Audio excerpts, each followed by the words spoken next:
Mu makaritsiye atandukanye yo mu gisagara ca Bujumbura haribonekeza ikibazo kijanye n'ikena ry'amazi, aho bishika henshi akamara imisi 5 canke irenga atanima ry'amazi ribonetse. Aho twovuga nko muri zone Bwiza iri muri komine Mukaza, zone Gihosha, nko mu makaritsiye ya Taba, Muyaga no ku Matafari, no muri zone Cibitoke ziri muri komine Ntahangwa. Abo banyagihugu bamenyesha ko kubera iryo kena ry'amazi babayeho mu buzima butoroshe. Nko mu kwezi kwa gatanu ni amazi twatangura kuyabura. Nk'ubu amazi yajeje saa 8.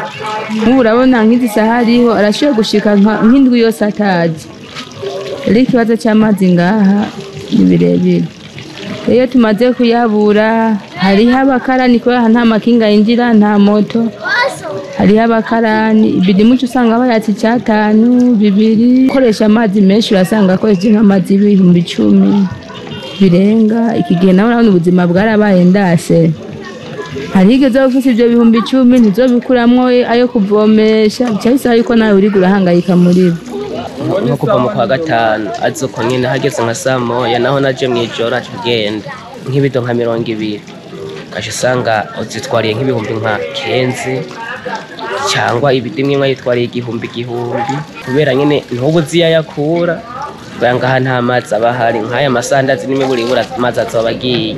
Ni katiyacu ya Cibitoke kabisa amazi arabura gose, nkato mutango gwacu araheze nk'ikwezi kose amazi atazi, nk'imeta 30 irahera nje gutorondera amazi. Abo banyagihugu basaba ishirahamwe Regideso kugira icikoze ngo rikemura ico kibazo. Dusaba nyene ko mwobidufashamwe kugira amarobine yacu amazi yamariho. Ababijeje dusaba yuko baza baraduha amazi kugira twirinde kore, bazi ko amazi ari ingirakamaro.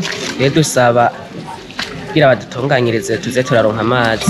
Bodufasha ko nyene kugira ico kibazo cyo kubura amazi mu pango nyene bagicemure turonka amazi nk'abandi. Tubamenyeshe ko umuyobozi arongoye ishirahamwe Regideso yari yijeje abanyagihugu ko imiringoti itwara amazi iri mu gushika mu gihugu mu ntumbero yo kuronsa amazi akwiye mu gisagara ca Bujumbura.